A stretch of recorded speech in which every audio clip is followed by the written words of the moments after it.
وإذ قال الله يا عيسى ابن مريم أنت قلت للناس اتخذوني وأمي إلهين من دون الله قال سبحانك ما يكون لي أن أقول ما ليس لي بحق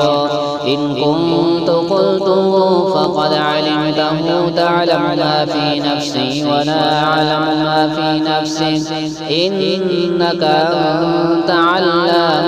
الغيوب ما قلت لهم إلا ما أمرتني به أن اعبدوا الله ربي وربكم وكنت عليهم شهيدا ما دمت فيهم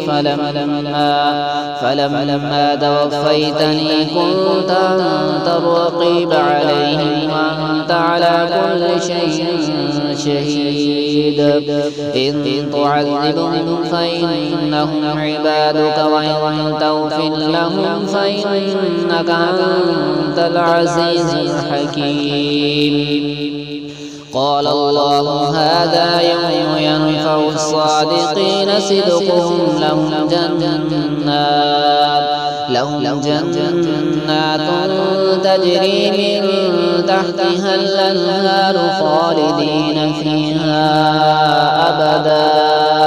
رضي الله عنهم ورضوا عنه ذلك الفوز العظيم لله ملك السماوات والأرض وما فيهن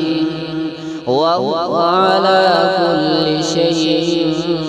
قدير.